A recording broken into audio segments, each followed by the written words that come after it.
Oi, pessoal, tudo bem? Estamos aí de volta para mais uma aula de geografia. Aqui quem está falando é o professor Leonardo Gobi e a gente vai falar hoje sobre urbanização, né?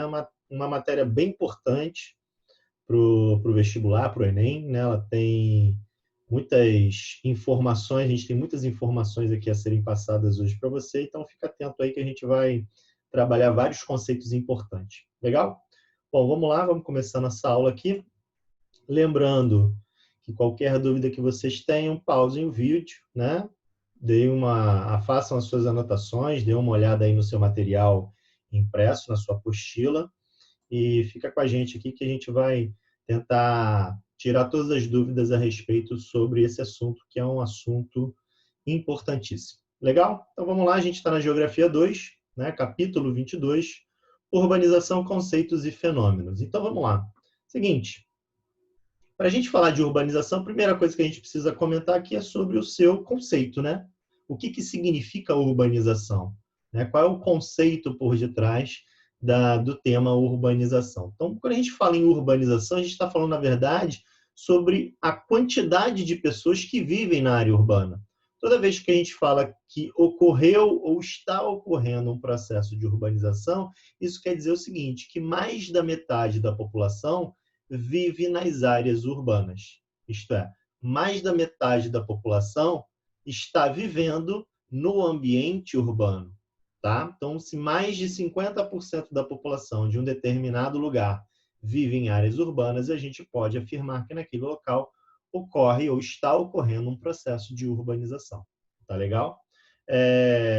O país que se torna urbanizado é aquele que a população urbana, então, ultrapassou a população rural. Então, pelo gráfico que vocês estão vendo aí, taxa de urbanização no Brasil, a gente percebe o seguinte, até mais ou menos 1960, a maior parte da população no Brasil ela era uma população rural.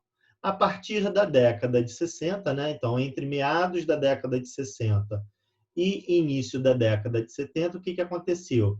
A população urbana, né, ela se tornou superior ao quantitativo da população rural. Professor, mas por que aconteceu esse processo de mudança, né? Por que mais da metade da população passou, então, a viver no ambiente urbano? Bom, vários foram os fatores, mas eu já posso adiantar aqui para vocês que, no caso específico do Brasil, o principal elemento que contribuiu para esse aumento da população urbana em relação à população rural foi o início do processo de industrialização. Tá? Então, o surgimento da atividade industrial gerou uma demanda, né, por mão de obra, o que acabou atraindo muitas pessoas de várias partes do Brasil, principalmente, por exemplo, do Nordeste, né, onde muitas pessoas começaram a migrar para Rio de Janeiro e São Paulo. Né, isso provocou um aumento, em grande parte, desse processo de urbanização. Então, a industrialização ele foi um elemento importante nesse processo de urbanização. Mas tiveram vários outros elementos, como, por exemplo, a mecanização do campo, né, já que a substituição do trabalhador rural pela máquina acaba liberando, né, uma certa quantidade de mão de obra, começa a aumentar o desemprego no campo, então isso também vai contribuir de forma decisiva para esse processo migratório, campo, cidade.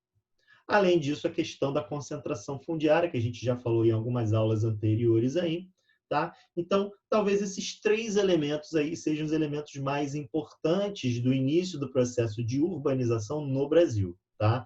A industrialização, a concentração fundiária e também a mecanização do campo. Esses três elementos foram fundamentais, então vocês percebam que a partir da década de 40, década de 50, década de 60, os índices de urbanização eles vão aumentando de forma gradativa até chegar em 1970, onde a população urbana se torna superior à população rural. Então, a partir desse momento, tem início o processo de urbanização no Brasil, a partir, então, da década de 70. Beleza? Muito bem. Só que esse processo de urbanização ele não é igual em todos os países do mundo, né? Cada país tem o seu momento. O início do processo de urbanização se deu de acordo com suas características específicas. O que a gente pode adiantar aqui é que o processo de urbanização nos países desenvolvidos ele aconteceu de forma antecipada, né, de forma anterior ao processo de urbanização dos países subdesenvolvidos. Até porque os países desenvolvidos iniciaram o seu processo de industrialização bem antes dos países subdesenvolvidos. Então, como esse processo de industrialização começa a acontecer lá por volta do século XVIII, né? Então, é justamente nesse período que esses países vão iniciar gradativamente o seu processo de urbanização. Século XVIII, século XIX. Aqui no mapa, vocês podem observar o seguinte: quais são as áreas onde existe uma população predominantemente urbana, que são essas áreas aí em vermelho. Então, vocês podem observar que, na maioria dos casos, né, na maioria dos exemplos que a gente vai dar aqui, os países desenvolvidos, sem sombra de dúvidas, são os países, né, que lideram aí esse processo de urbanização. Então, veja aqui, ó, Estados Unidos, Canadá, Grã-Bretanha, aqui já é Europa, né? Grã-Bretanha, França, Espanha, Alemanha, Países Baixos, ali estão Europa Ocidental de uma maneira geral, né? Coreia do Sul, Austrália. Então, são países onde o processo de urbanização ele já aconteceu e a população, de uma maneira geral, predominantemente, ela é uma população urbana. Isso mais de 75%, tá? Existe também a população predominantemente urbana, só que fica na faixa entre os 50% e 74%. Aí a gente pode observar, por exemplo, que alguns outros países europeus, né, o Japão, por exemplo, Indonésia, aqui na América do Sul, Colômbia, Equador, Peru, são países que também são países urbanizados, só que com uma taxa, com uma porcentagem um pouco menor do que os países que têm mais de 75% da sua população vivendo nas áreas urbanas.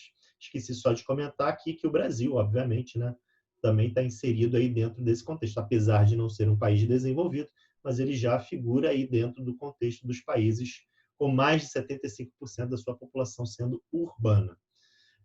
Agora, a gente já começa a observar ali, ó, que aquele tom de azul ali, países predominantemente rurais, que ficam ali entre 25% e 49%, quase, né, se transformando em países urbanizados.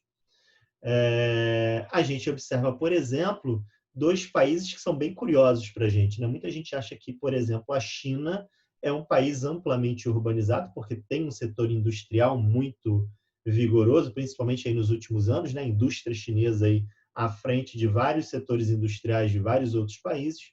Só que vocês percebem ali que 42% da população chinesa vive na área urbana. Isso quer dizer, então, que mais da metade da população chinesa ainda vive no campo. É uma população ainda predominantemente rural, assim como na Índia, certo? E que são os dois países mais populosos do mundo. Então, esse é um detalhe bem interessante, bem importante para a gente poder observar. E os países de 0 a 24% de população predominantemente urbana, logo, a maior parte dessa população, de maneira quase que absoluta, vivendo ainda no ambiente rural. Então, você tem ali alguns países na África, como a Etiópia e o Quênia, por exemplo. Se a gente puder fazer, inclusive, uma análise do continente africano, né, de uma maneira geral, dá para observar ali claramente que a maior parte dos países africanos ainda predomina uma população rural, né? A população urbana nesses países é muito pequena ainda, pelo menos ali em alguns desses países. Não temos aí índices superiores a 75%.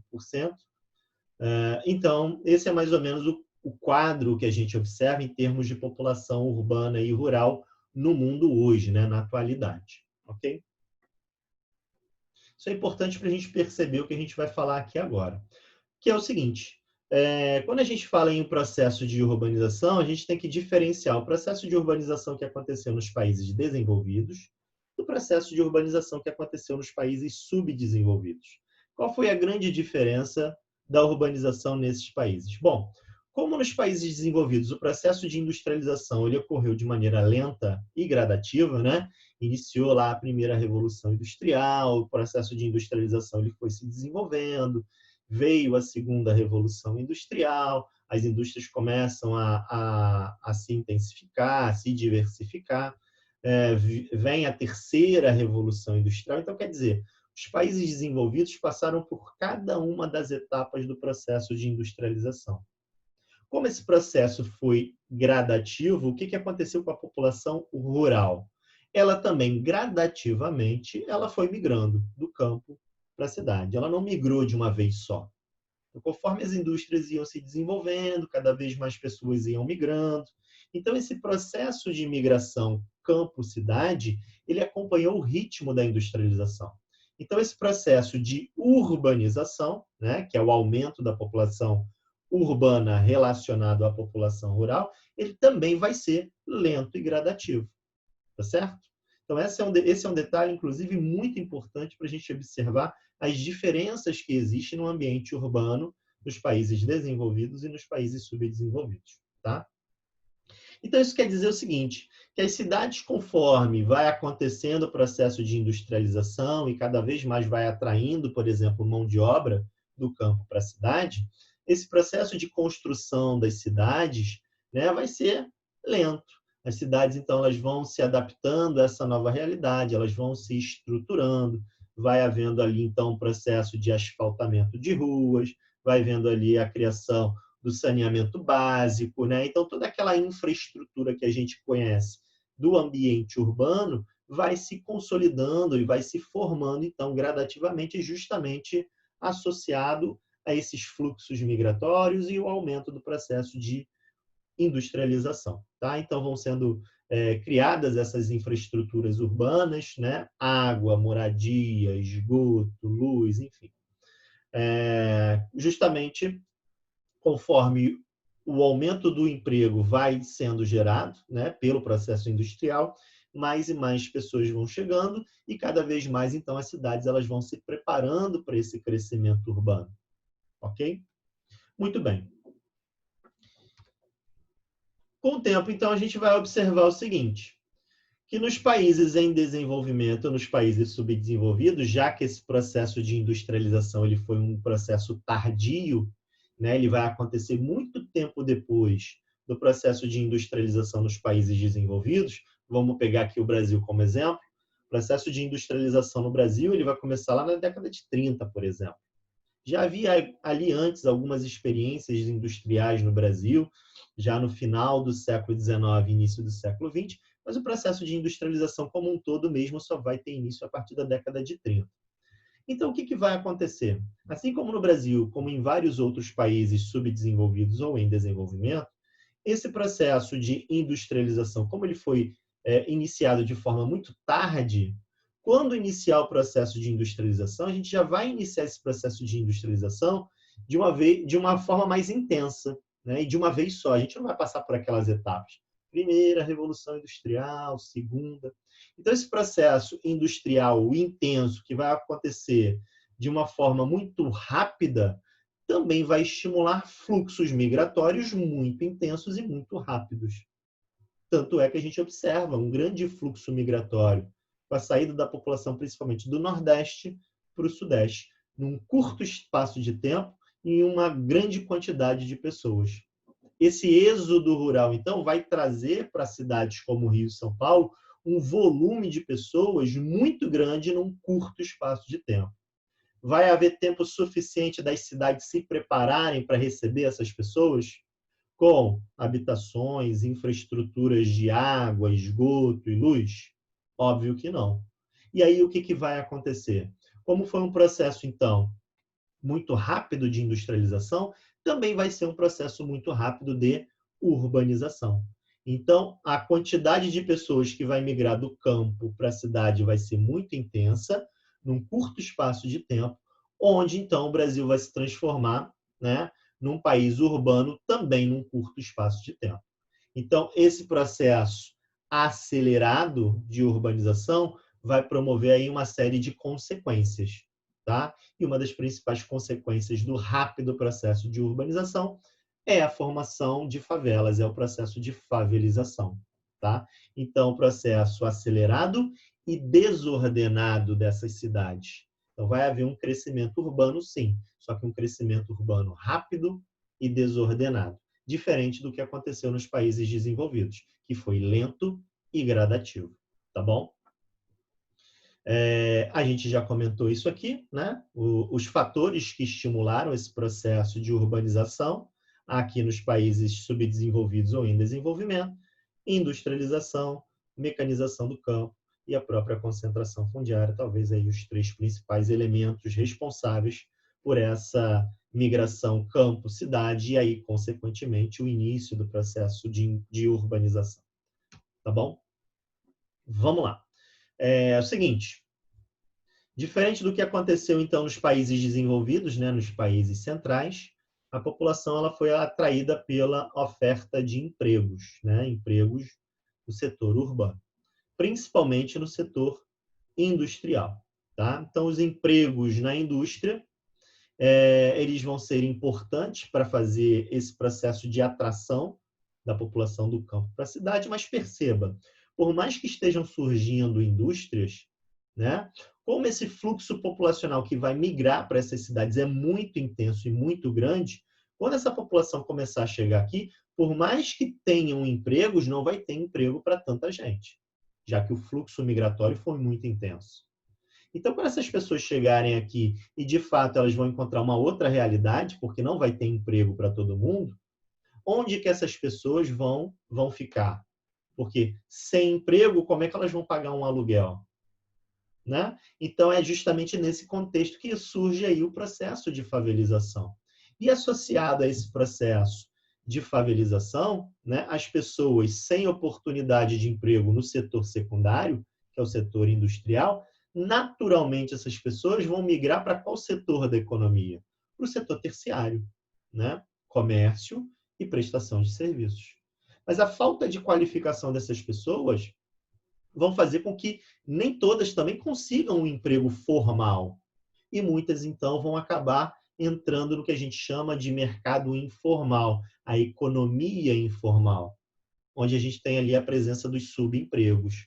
Trabalhos como de camelô, trabalhos como de doméstica, né? Que são trabalhos que necessariamente não têm ali a questão da carteira assinada, de um salário fixo, tá certo? Que são trabalhos que não exigem uma qualificação profissional e que acaba sendo as oportunidades que vão surgir para essa população recém-chegada dentro desses centros urbanos.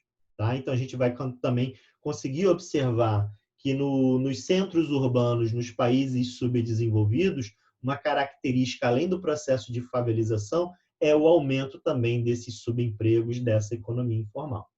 Tá bom? É uma realidade, né, dentro desses países subdesenvolvidos ou dos países em desenvolvimento. Muito bem. Seguinte. Vamos começar a ver aqui agora alguns conceitos que são muito importantes, tá, para a gente fazer uma análise de urbanização, de crescimento urbano das cidades. O primeiro conceito importante que a gente tem aí é o conceito de macrocefalia urbana. Tá? Resumidamente, o que é a macrocefalia? Macrocefalia é o grande inchaço desses centros urbanos. Tá? E como existe um inchaço populacional desses centros urbanos, é claro que isso vai afetar, por exemplo, as atividades comerciais e de prestação de serviços, tá certo? Então, acaba que existe uma concentração anormal dessas atividades comerciais e da prestação de serviços dentro desses centros urbanos, superlotados. Tá? Então, quer dizer, você tem, às vezes, atividades comerciais demais. Às vezes, você tem prestadores de serviços demais, porque são cidades muito inchadas, muito populosas. Esse excesso de atividades comerciais e de atividades do setor de serviços, a gente costuma definir essa realidade urbana como uma realidade de macrocefalia urbana. Tá? Então, por exemplo, aqui no Brasil, Rio e São Paulo, as duas maiores regiões metropolitanas aqui do Brasil, juntas representam aí 16% de toda a população brasileira. Quer dizer, é muita gente concentrada numa pequena parte do território. Tá? Então, isso por si só justifica essa chamada macrocefalia urbana. Tá bom? E esse processo ele é um processo bem típico de países subdesenvolvidos, né, de países periféricos, já que aconteceu aí uma hiperconcentração espacial do desenvolvimento socioeconômico. O que isso quer dizer, professor? Por exemplo, no nosso caso aqui, Rio e São Paulo, por acabarem concentrando boa parte das principais atividades econômicas do Brasil, principalmente do setor industrial, do setor comercial, há um fluxo migratório muito grande para essas duas áreas. Então, há uma hiperconcentração das atividades econômicas e, consequentemente, uma grande concentração populacional. Tá legal? Esse conceito de macrocefalia urbana ele é muito importante, beleza? Vamos lá. Um outro conceito importante dentro do processo de urbanização é o conceito de megacidade. Tá? E aí, professor, como é que a gente pode definir uma megacidade? A definição de megacidade está associada ao seu quantitativo populacional. Então, por exemplo, populações com mais de 10 milhões de habitantes eu já defino como megacidade. Então, eu vou observar ali aquela cidade em específico. Quantos habitantes tem aquela cidade? Tem mais de 10 milhões? Então, eu já posso considerá-la como uma megacidade. Tá? Então, é só observar o quantitativo. Passou de 10 milhões de habitantes, eu já posso defini-la como uma megacidade. Tá? Bom, aqui na tabela aí a gente consegue ver algumas das principais megacidades mundiais. Até a década de 90, a gente percebe que as principais megacidades no mundo eram ou estavam localizadas em países desenvolvidos, por exemplo, né? Tóquio no Japão, Osaka também no Japão, Nova York, tirando ali Cidade do México, São Paulo, Mumbai ali, aí vem depois ali, ó, Los Angeles, né? Outra megacidade em país desenvolvido, então figuravam ali entre as 10 primeiras, pelo menos 5 estavam em países também desenvolvidos, além das outras 5 estarem presentes em países subdesenvolvidos. Numa projeção para daqui a 2030, tá? A gente vai perceber uma mudança bem significativa nesse quadro. Tirando ali Tóquio, que vai continuar sendo, né, uma megacidade, está lá em primeiro lugar. Do segundo lugar para baixo, Delhi, Xangai, né, Mumbai, Beijing, né, o Pequim, Dhaka, Karachi, Los Angeles, também tirando Los Angeles. Aí vem Cairo e Cidade do México, quer dizer, das de 10, 8 estão em países subdesenvolvidos ou em desenvolvimento. Professor, o que está querendo mostrar com essa realidade aí? O seguinte, que a tendência é que nos países subdesenvolvidos, nos países em desenvolvimento, como você ainda está passando por um processo de industrialização e, consequentemente, por um processo de urbanização, essa população ainda está saindo do campo e indo para a cidade. Então, essa população urbana ela ainda vai aumentar muito. Por isso que, no futuro, a tendência é que a maioria das megacidades estejam presentes nos países subdesenvolvidos ou em desenvolvimento. Já nos países desenvolvidos, a tendência, por mais que a maior parte da população viva num ambiente urbano, essas cidades elas não vão ser tão populosas, ou pelo menos não com mais de 10 milhões de habitantes, diferente das cidades nos países subdesenvolvidos ou em desenvolvimento, onde essa realidade é mais comum. A gente vai ter cidades muito mais populosas, então a quantidade de megacidades será maior nos países subdesenvolvidos. Tá? E por que isso acontece? Porque existe uma concentração excessiva de investimentos em alguns pontos do território. Então, por exemplo, aqui no Brasil, quais são as cidades que mais recebem investimentos? Sem dúvida, Rio e São Paulo. Né? Então, isso faz com que essas cidades acabem se tornando muito mais populosas do que outras cidades. Tá? Então, a chance delas se transformarem em megacidades é muito maior. São Paulo já é. Né? O Rio de Janeiro ainda não tem mais de 10 milhões de habitantes, mas caminha para isso. Tá bom? Muito bem. Aí, algumas das principais megacidades, né? O Rio de Janeiro ele já configura no mapa como uma das principais megacidades, embora o quantitativo populacional do Rio de Janeiro esteja ali já na faixa dos 10 milhões, né? Então, iniciando esse conceito de megacidade, mas você vê que outras cidades do mundo têm muito mais do que 10 milhões, tem 18 milhões, tem 35 milhões, como o próprio mapa ali mostra, né? Então, ó, Nova York, Cidade do México, Tóquio, né? Mais uma vez ali Mumbai, são grandes megacidades, tá? Recentemente surge um conceito novo, né? Além do conceito de megacidade, surge esse conceito aí chamado de metacidade. Professor, o que é uma metacidade? Metacidades são cidades que têm mais de 30 milhões de habitantes, tá? Acho que hoje talvez Tóquio seja a única metacidade do mundo. Mas, possivelmente, daqui a algumas décadas mais à frente, outras cidades podem chegar também a essa categoria chamada de metacidade, né? Cidades com mais de 30 milhões de habitantes, tá bom? Então, lembrando, megacidades, cidades com mais de 10 milhões. Metacidades, cidades com mais de 30 milhões de habitantes. Outro conceito importantíssimo, tá? Muito importante, são esses dois conceitos aí, o conceito de metropolização e o conceito de conurbação. Professor, o que é metropolização? Bom, o nome já dá uma dica, né?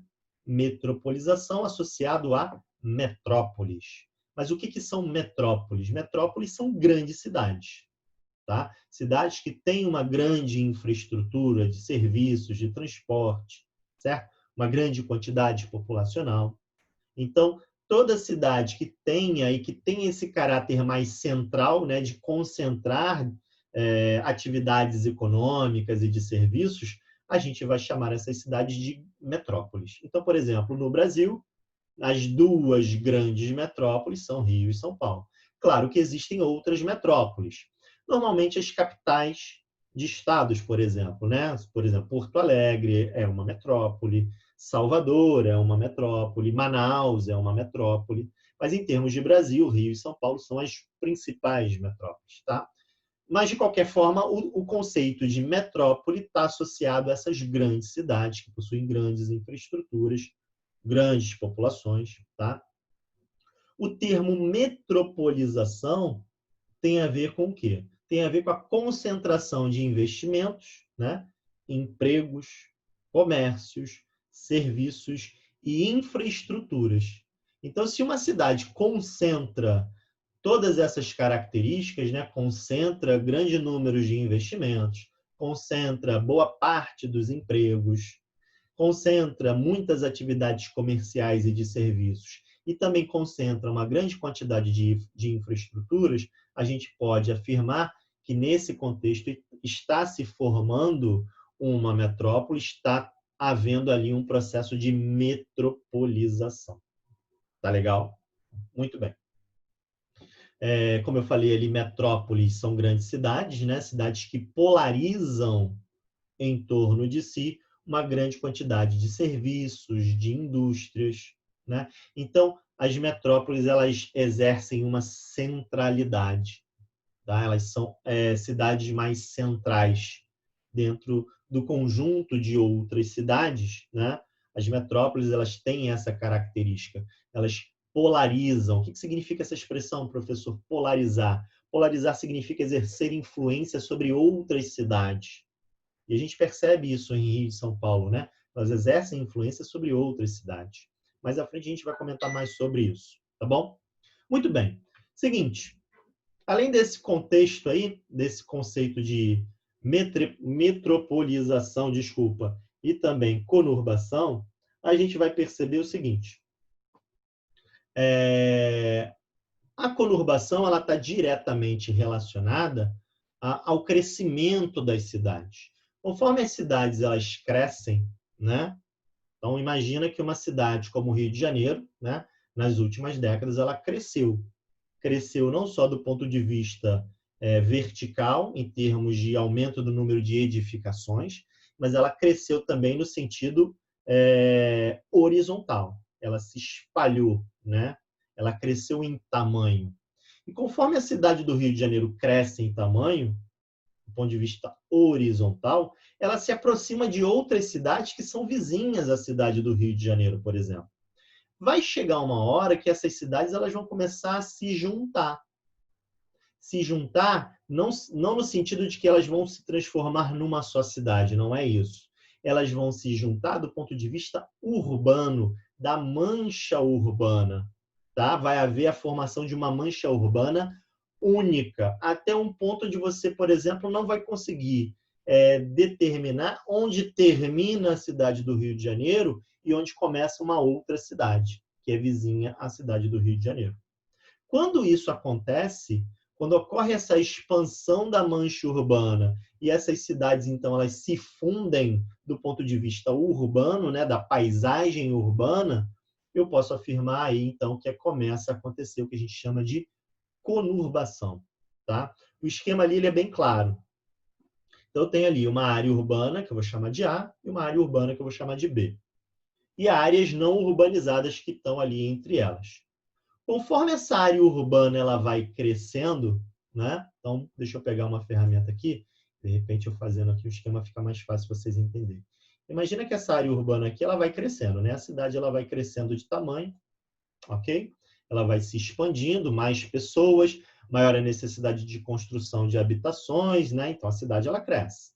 E conforme mais pessoas, conforme mais o desenvolvimento econômico, essa cidade continua crescendo. Certo? A mesma coisa pode acontecer com a área urbana B, com a cidade aqui, com essa outra cidade. Conforme essas cidades, então, elas vão crescendo e elas vão se expandindo do ponto de vista urbano, vai chegar aqui um momento que vai acontecer o quê? Ó? Que vai acontecer que essas duas cidades elas vão começar a se juntar do ponto de vista urbano. Certo? Ok? Nesse processo de junção urbana, quando ocorre essa mistura ali, essa junção da malha urbana, da mancha urbana entre as duas cidades, então ocorre o que a gente chama ali de conurbação, que é o que a gente está vendo ali justamente no esquema inferior, no esquema logo em seguida. Né? Aquela mancha C ali é a área que foi conurbada entre essas duas cidades. Tá bom? Nessa imagem de satélite que vocês estão vendo aqui embaixo, mostra exatamente esse processo de conurbação acontecendo entre diferentes cidades. Né? Então, eu tenho aqui ó, Cubatão, que fica em São Paulo, eu tenho São Vicente, também que está em São Paulo, Santos, Guarujá. E aqui está Praia Grande. Então, você vê que, por exemplo, ó, entre São Vicente e Santos, por mais que eu tenha aqui ó, uma elevação, um relevo separando aqui boa parte das duas cidades, mas essa mancha urbana ó, já se completou aqui. Ó. Já houve ali um processo de conurbação. E aqui, por mais que eu tenha aqui ó, né, a separação por um corpo hídrico aqui, ó, Guarujá e Santos também estão conurbadas, porque ali já formam manchas urbanas contínuas. Certo? Então, eu tenho aqui, ó, entre Cubatão e São Vicente a mesma coisa. Tá? Então, essas áreas aí elas já foram conurbadas. Certo? Já houve ali o processo de conurbação. Professor, aqui no Rio de Janeiro, ocorre também esse processo de conurbação? Sim.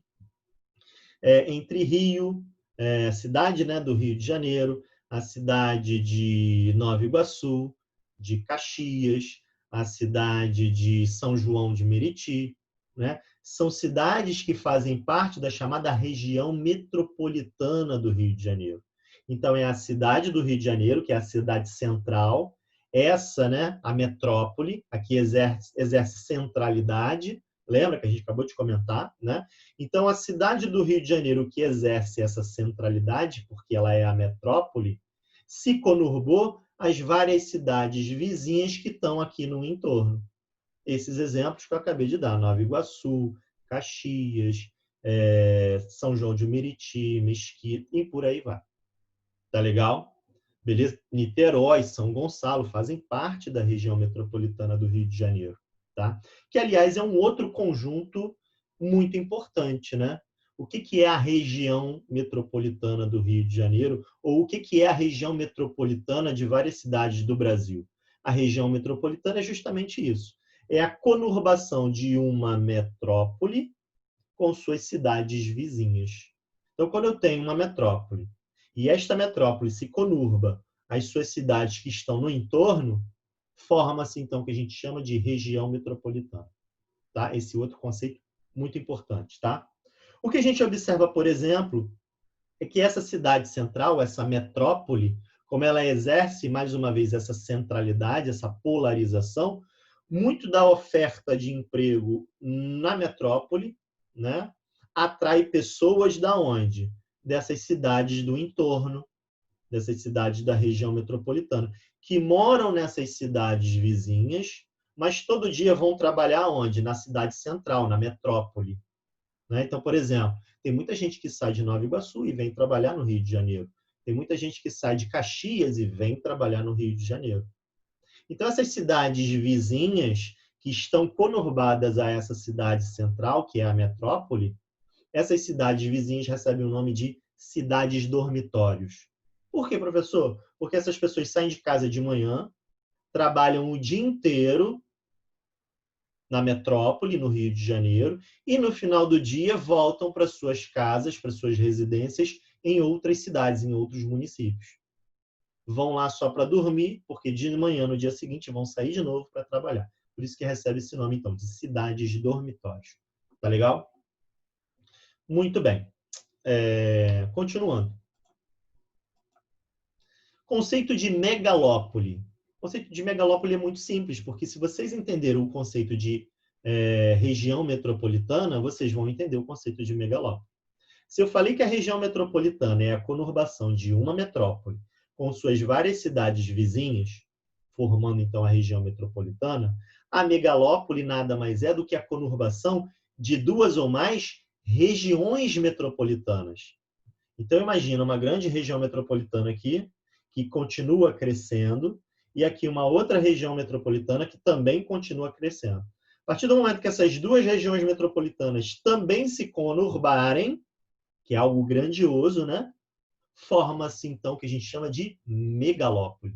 Tá? A gente tem vários exemplos de megalópole no mundo. Tá? A maior parte delas, ou talvez as principais, estão nos Estados Unidos. 3 grandes megalópolis. A megalópole de Boswash, que liga Boston a Washington. E nesse meio aí você tem cidades como Nova York, Baltimore, Filadélfia. A gente tem uma outra megalópole, que é a megalópole de Chippewa, que liga Chicago até Pittsburgh. E temos a megalópole de Sansan, que vai de São Francisco até São Diego, também nos Estados Unidos, só que lá na costa oeste. Tá? No Japão, a Tokaido, que liga Tóquio até Yokohama. Nesse meio aí existem cidades como Osaka, por exemplo, Kawasaki, enfim, uma série de cidades japonesas ali, todas elas conurbadas, grandes metrópoles que se conurbaram e formaram, então, essa grande mancha chamada de megalópole. Tá? E mais o eixo que vai de Londres até Milão, né? Uma outra grande megalópole que está lá no continente europeu, né? Na Europa Ocidental. Então, aqui algumas imagens só para vocês perceberem o tamanho dessas megalópolis. Né? Então, ó, megalópole de Boswash, aqui nesse primeiro quadro. A segunda ali, a megalópole do Japão, né? De Tokaido. Né? Então, vê ali, ó, Nagoya, Osaka. Você pega, por exemplo, um trem de alta velocidade da cidade de Tóquio até Osaka, você vai gastar aí 1h30, 2 horas, né? Percorrendo um percurso de mais de 500 quilômetros. Então, quer dizer, uma distância enorme. Né? Então, você veja o tamanho dessas grandes metrópoles, tá certo? Que se juntaram, que se conurbaram para dar origem, então, a essa megalópole. E ali aquele eixo que a gente comentou anteriormente, que vai de Londres até Milão, né? Muito importante ali, ó, ligando vários outros países, como França, como Alemanha, integrando ali o porto de Roterdã, por exemplo, enfim, uma grande megalópole localizada aí no continente europeu. Tá bom? E no Brasil, professor, tem megalópole? Bom, temos um esboço de uma megalópole, né? Que seria aí a ligação entre Rio e São Paulo. Só que a gente tem aí uma distância muito grande entre as duas cidades. Ué, professor, você acabou de falar que lá entre Tóquio e Osaka, por exemplo, é mais de 500 quilômetros, né? E, por exemplo, é uma distância bem superior entre Rio e São Paulo. E lá você tem uma megalópole. Por que aqui não tem uma megalópole? Porque esse processo ele vai acontecendo aos poucos, ele não é um processo rápido. E tem a ver muito com a questão das infraestruturas urbanas. né? O que facilita esse processo de integração, por exemplo, é a articulação do sistema de transporte, principalmente rodoviário, ferroviário, né? No caso do Japão, são os trens de alta velocidade, na Europa também, a ligação lá entre Milão e Londres, há uma integração ali de trens de alta velocidade que vai fazer essa integração, então possibilita um processo de crescimento muito mais rápido dessas cidades, né? Tem toda a questão da infraestrutura das próprias cidades, né? Da oferta de emprego, de serviços. Então, quer dizer, depende de muita coisa. Apesar do Brasil ter se industrializado e se urbanizado recentemente, esse processo aconteceu de modo bem rápido e acelerado, mas para a formação de uma megalópole requer um pouco mais de tempo, até porque as nossas infraestruturas de transporte ainda são muito obsoletas, né? A principal ligação que a gente tem entre Rio e São Paulo, tirando a rodovia, né, que é a Presidente Dutra ali, é a ligação aérea. Então, quer dizer, esse processo de integração ele ainda vai demorar para acontecer entre Rio e São Paulo. As cidades, né, as regiões metropolitanas, tanto do Rio quanto de São Paulo, elas continuam crescendo e vão crescer.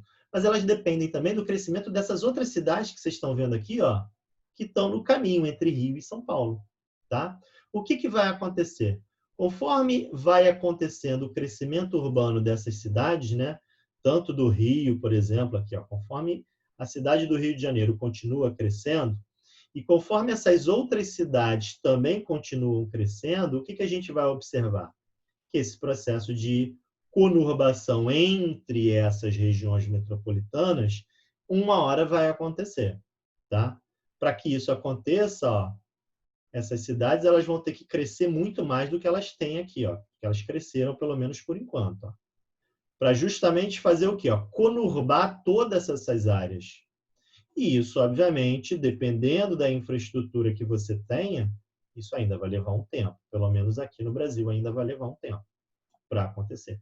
Mas vai ter uma hora que vai acontecer. E quando isso acontecer, quando essa conurbação entre todas essas cidades que estão entre essas duas grandes regiões metropolitanas acontecer, aí nós teremos, então, a formação de uma megalópole, no caso aí a megalópole entre Rio e São Paulo. Alguns cientistas, né, principalmente esse pessoal que trabalha com a área urbana, já definem, por exemplo, que a cidade, a região metropolitana de São Paulo, conurbada a região metropolitana, por exemplo, aqui de Santos e São Vicente, isso aqui já forma uma megalópole, por exemplo. Tá? Até pela proximidade, fica muito mais fácil de você perceber a ligação ali entre elas. Entre Rio e São Paulo, esse processo é um pouco mais lento, vai demorar um pouco mais para acontecer, mas existe, obviamente, a possibilidade da formação dessa megalópole, dessa super megalópole, né? Que é a ligação entre São Paulo e Rio de Janeiro. Tá bom? Muito bem. Aqui só para vocês perceberem, né, bem esse processo. Essa é uma imagem também de satélite, só que ela foi tirada, né, à noite. Então, esse esbranquiçado que vocês estão vendo aí são as luzes. Então, vocês percebem bem, né, dá para perceber bem, inclusive, o tamanho da cidade do Rio e de São Paulo, da região metropolitana, né, do Rio e de São Paulo, e o quanto essas cidades elas vão crescendo e vão se conurbando a outras cidades. Então, veja, dá para ver claramente aqui, inclusive, a ligação entre elas, que é a Dutra. Ó. E as cidades que estão aqui nesse entorno da Dutra. Ó. Você vê que em São Paulo a intensidade de luzes é maior, né? Então, essas cidades são bem maiores, por exemplo. Já mais conurbadas, por exemplo. Aqui no Rio, menos. Resende aqui, né? Volta Redonda, que está mais ou menos por aqui, ó, crescendo ainda, mas não tanto quanto essas cidades mais próximas de São Paulo. Aqui Santos e São Vicente, então você vê, ó, que existe aqui uma proximidade já maior entre elas. Então dá para ver claramente essas manchas urbanas crescendo e se expandindo. Quanto mais o tempo passa, mais essas cidades então elas vão se expandindo. Tá legal? Essa imagem é bem legal para a gente perceber esse processo de crescimento, né? Muito bem. Seguindo, conceito de rede urbana, né? O que é a rede urbana? Rede urbana é quando você tem um conjunto de cidades que se interligam por meio de sistemas de transporte e comunicação. Então, quer dizer, a rede urbana ela estabelece o fluxo entre as cidades, tá? O deslocamento de mercadorias, de produtos, né? O quanto há de ligação entre essas cidades, quanto mais sofisticado for o sistema de transporte, de comunicações, que vai interligar essas cidades, né? Maior o fluxo de mercadorias, de serviços vão circular entre elas, certo? Então, normalmente nos países desenvolvidos, como o sistema de transporte deles é mais eficiente, o que a gente vai observar? Que os fluxos de mercadorias entre as várias cidades ele é muito intenso. E quanto maior o fluxo de mercadorias, devido a essa intensidade dos sistemas de transporte, mais intensa é a rede urbana que se forma, tá? Então, a rede urbana, ela estabelece o quê? O contato, a ligação entre essas cidades. A rede urbana permite o fluxo de pessoas, de mercadorias entre essas várias cidades com facilidade. Então, normalmente, a gente costuma dizer o seguinte, os países desenvolvidos, a rede urbana desses países, ela é mais densa. Ela contribui mais para a circulação, para o fluxo de pessoas, de mercadorias, tá? Em função da modernidade dos sistemas de transporte e também dos sistemas de comunicação, tá? Já nos países subdesenvolvidos, esses fluxos eles são menos intensos porque a conectividade entre essas cidades ela é menor, tá? Então a gente tem uma rede urbana menos densa, o que possibilita então que uma interligação entre as cidades menos intensa, com menos fluxos de pessoas, com menos fluxos de mercadorias, tá? Então no esquema ali vocês observam justamente isso, né? A metrópole conectada a várias cidades, a várias outras cidades de diferentes graus de importância, né? Capitais regionais ou cidades mesmo menores, né? E ali em preto, o tracinho preto, os fluxos de pessoas e o de vermelho, os fluxos de mercadorias, de bens, né? De uma maneira geral. E como essas cidades elas são conectadas, né? Como elas estão interconectadas entre si. Nos países subdesenvolvidos, essa conexão entre cidades ela é menos densa, né? Ela é menos intensa. Então, nos países desenvolvidos, redes urbanas mais densas. Nos países subdesenvolvidos, redes urbanas menos densas, menor conectividade, integração entre essas diferentes cidades, tá bom? O que vai dificultar os fluxos de pessoas e de mercadorias. Então, esse mapa ele mostra bem, né, essa rede urbana, como é que ela funciona. Então, vocês estão vendo aí, é um recorte do estado de Santa Catarina, né? Tá ali a capital, Florianópolis. Perceba como Florianópolis ela está conectada a muitas cidades. Primeiro porque ela é a metrópole, né? Então veja como ela consegue chegar, inclusive, a cidades mais para o interior. Mas perceba que ela tem uma conectividade boa, por exemplo, com a cidade de Chapecó, que está aqui no interior, né? Então, ela tem uma conectividade grande. A rede urbana entre Florianópolis e Chapecó é uma rede urbana mais densa, mas, por exemplo, ela não tem uma conectividade tão grande assim, por exemplo, com uma cidade que, inclusive, está mais próxima a ela, que é essa cidade aqui, ó, né? Essa outra aqui, né? Tá certo? Percebe isso, ó? Ela não tem essa conectividade direta. Então, não há uma rede urbana densa entre todas as cidades. Ah, professor, mas está muito distante. Não, não importa. Em países desenvolvidos, às vezes, mesmo em cidades muito distantes, esses fluxos, essas conectividades, elas são muito intensas, né?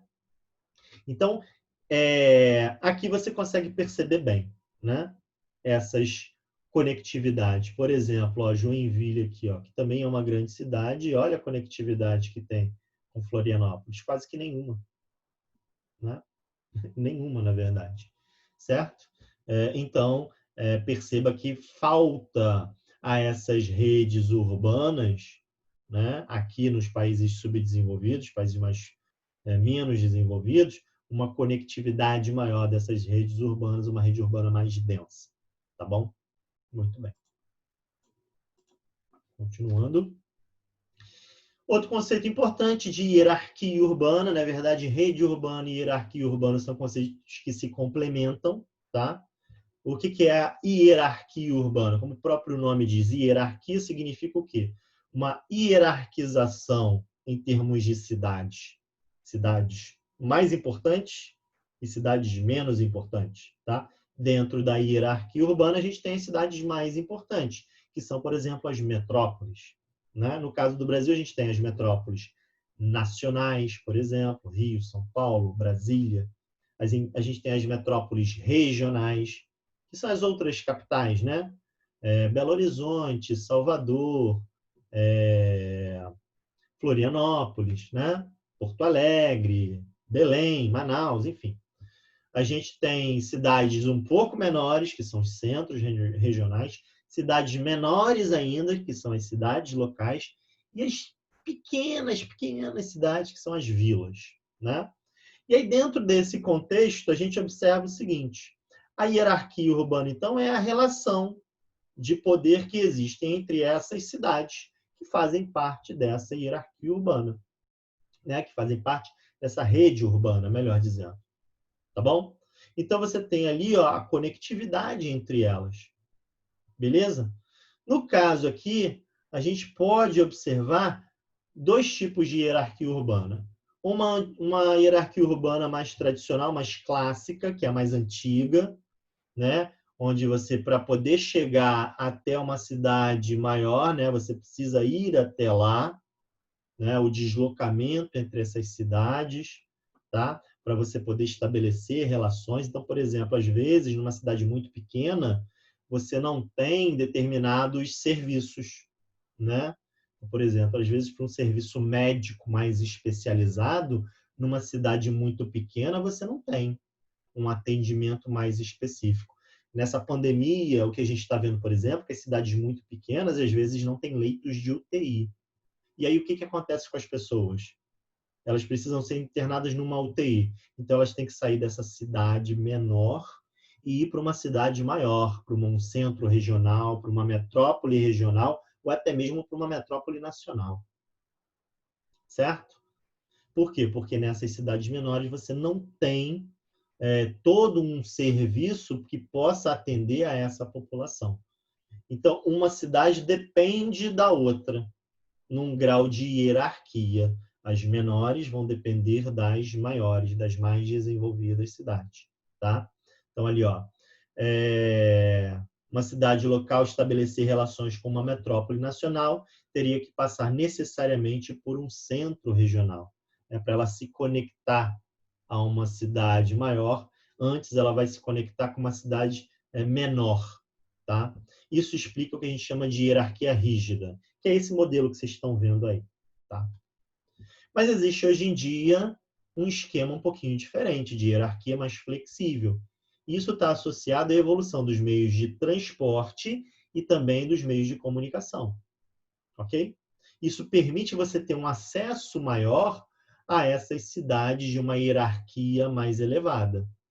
Então, por exemplo, vamos pegar o mesmo exemplo aqui que eu acabei de dar da pandemia. De repente você tem que se internar, beleza, porque não tem a UTI. Mas, por exemplo, para você ter acesso a um determinado tratamento médico, às vezes você não precisa ir até essa cidade maior. Esse medicamento ele pode chegar até você nessa cidade menor. Tá? Por quê? Porque houve uma evolução do sistema de transporte, então passa a haver uma conectividade maior entre as cidades. Olha a rede urbana aí, ó. Isso permite, então, que essa hierarquia conecte todas essas cidades, aproxime essas cidades de uma forma mais intensa, né? Então, ela não tem mais aquela estrutura rígida, ela tem uma estrutura mais flexível. Ali, ó, como a cidade local pode se conectar diretamente com a metrópole nacional.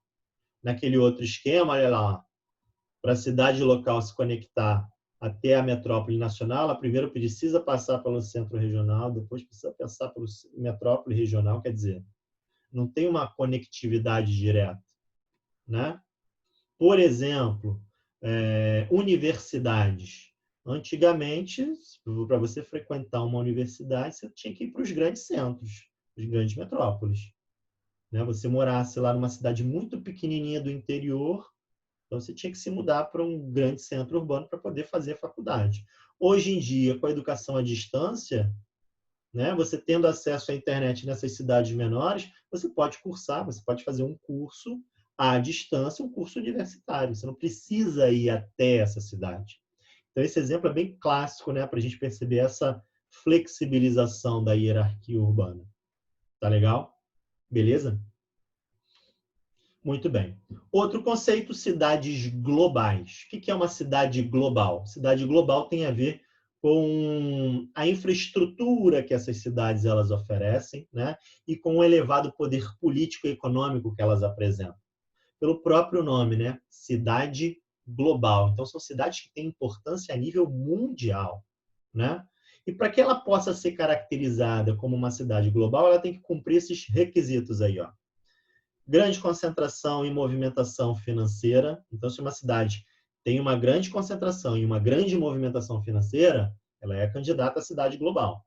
Sedes de grandes empresas ou escritórios filiais de grandes empresas transnacionais, importantes centros de pesquisa, presença de escritórios de empresas mundiais, de consultoria, de contabilidade, de publicidade, de grandes bancos, né, de advocacia, grandes escritórios de advocacia e universidades.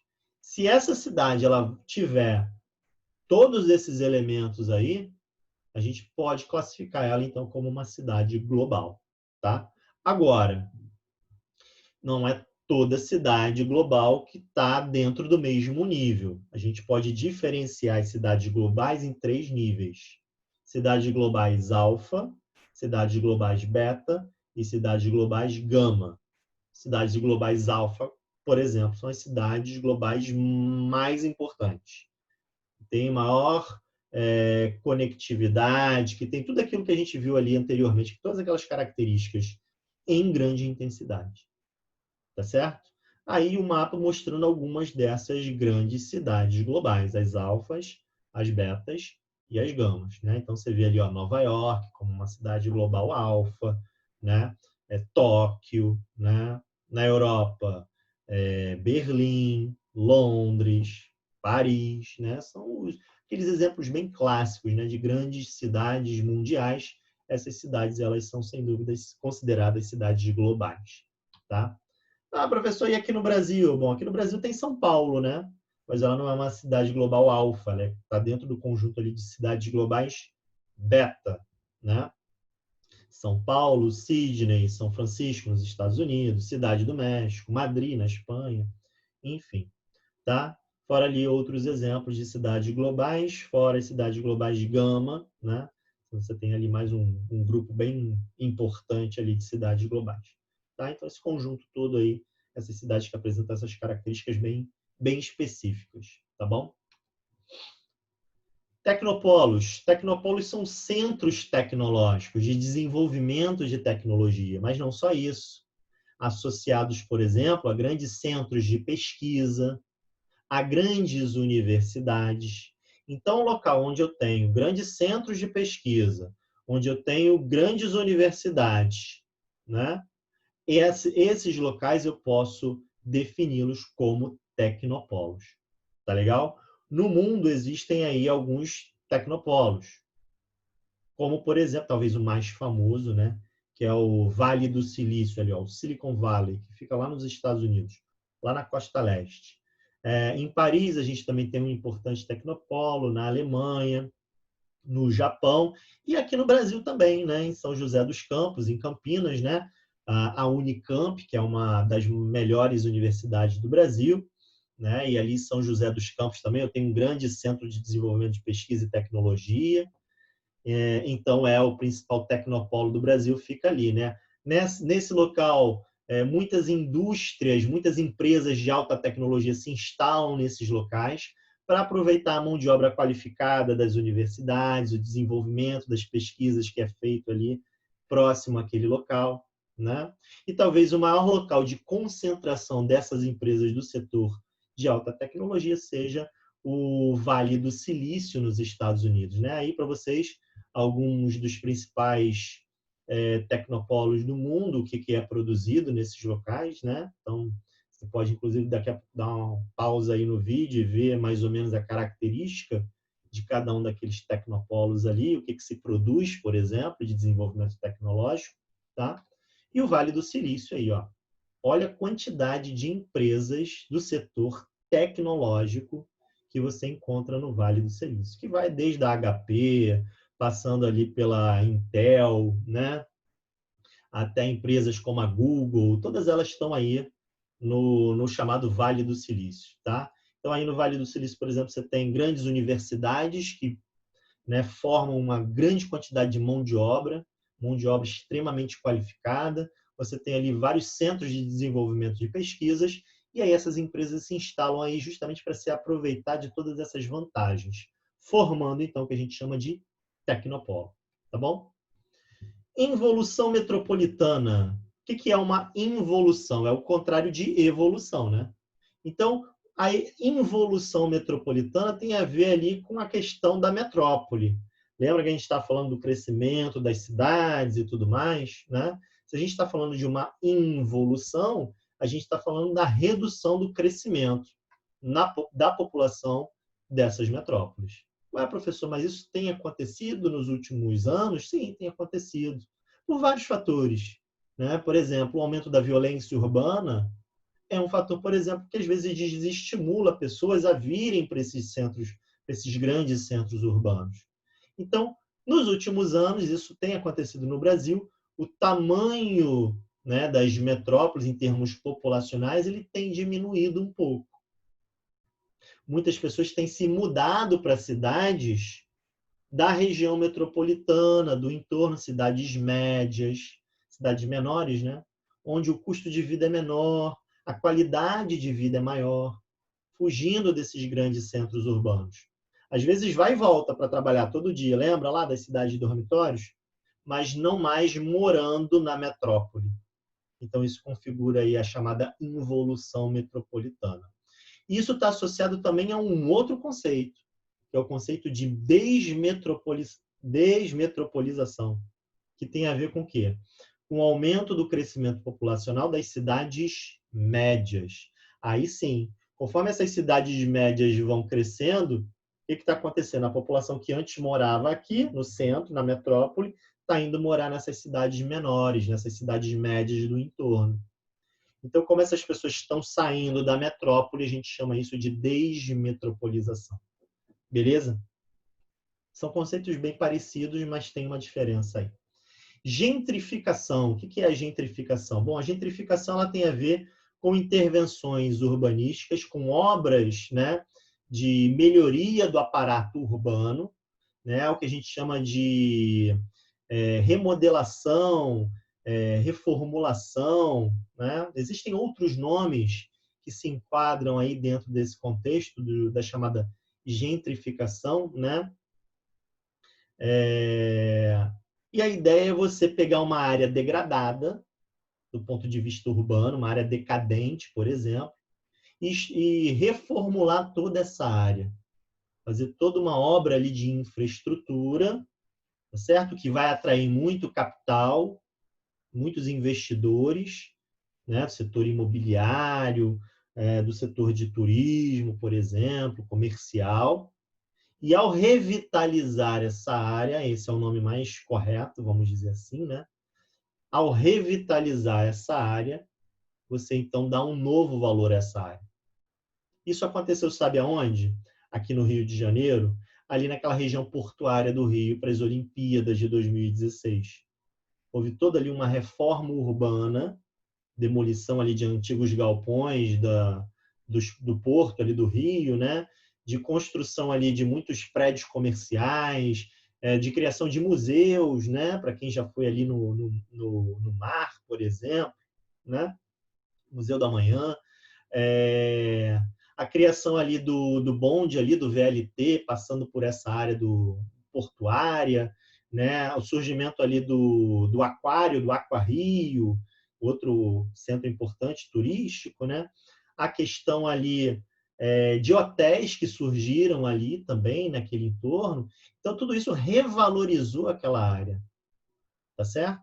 Era uma área decadente, né? Uma área onde você tinha a presença de uma população, inclusive, bem pobre naquela área, mas com todas essas intervenções, essa área se revaloriza e começa a atrair, então, um grande capital. Só tem um problema. E essa população pobre que ali vivia? A tendência é a expulsão dessa população, de maneira, inclusive, forçada, né? É uma migração compulsória. Como você vai investir naquela área para reformular aquela área, ninguém vai querer ver pobreza. Então, a ideia mesmo é retirar essa população mais pobre dessas áreas, né? Tornando essa área uma área acessível ao grande capital. Inclusive, do inglês, né? O gentrificação, o gentleman, vem aí para dizer que essas áreas são aburguesadas, né? Você retira a população pobre, reformula essa área, revitaliza ela, entrega essa área ao grande capital, e principalmente o grande capital imobiliário, né? Ok? Então a charge ela é bem representativa ali, né? O prédio ali representando esse grande capital imobiliário, expulsando a população mais pobre daquela área gentrificada, tá? É assim que a gente usa esse termo. Cidades gêmeas são cidades que são de países diferentes, mas que possuem uma proximidade, uma relação entre elas, uma relação comercial, uma relação de mercado mesmo, né? de fluxo populacional, por exemplo. Então, por exemplo, uma cidade que está ali na fronteira, né? De um lado é uma cidade que é de um país, do outro lado da fronteira já é uma outra cidade de outro país. Mas existe uma relação entre elas, de fluxo de pessoas, de comércio, tá? Essas cidades são chamadas de cidades gêmeas. Então, a gente tem ali dois exemplos bem significativos aqui, né, no Brasil. Uma no sul, lá na cidade de Santana do Livramento, que faz fronteira ali com o Uruguai, e do outro lado da cidade é a cidade de Rivera, né? Então aqui, ó, a praça é a divisória. Aqui, ó, do lado esquerdo, desculpa, é o Brasil, do lado direito aqui é o Uruguai. Então você vê ali, ó, que tem um livre acesso. É a praça que divide as duas cidades, tá? Outro exemplo aqui, ó, Ponta Porã, Mato Grosso, aqui no Brasil, e no Paraguai, Pedro Juan Caballero, que é uma outra cidade, então também ali, ó, é uma rua que divide as duas cidades, tá? Tanto que foi traçada ali uma linha vermelha, só para vocês perceberem que há uma divisão.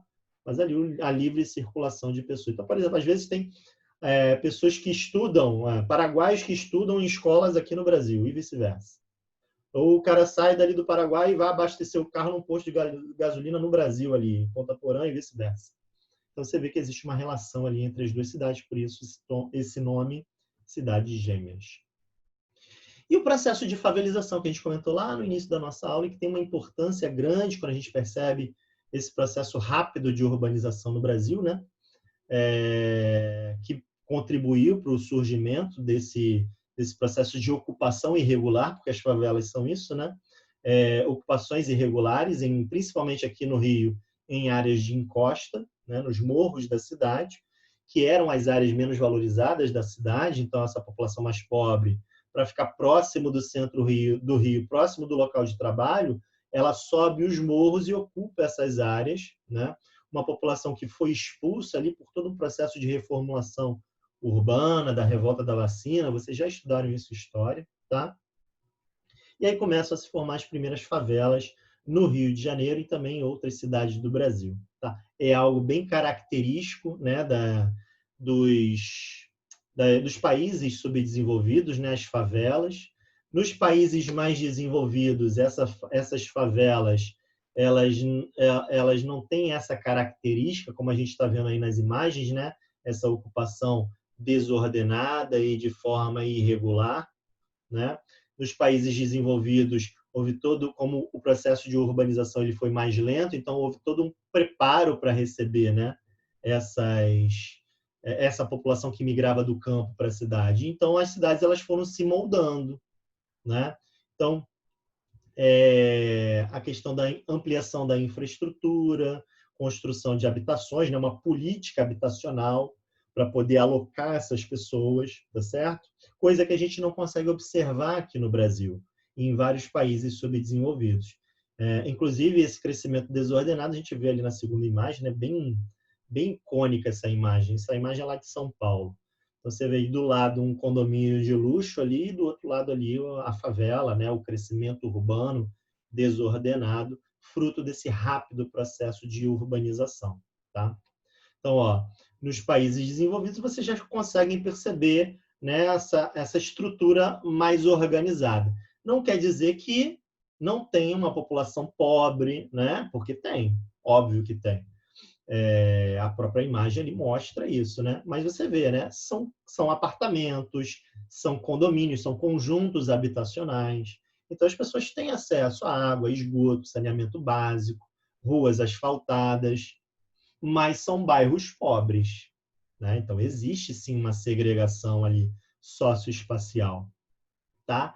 Mas a ocupação do espaço urbano ele é feito de uma maneira mais ordenada, diferente dos países subdesenvolvidos, que essa ocupação se deu de forma desordenada, tá bom? E é isso, pessoal. Espero que vocês tenham gostado, tá?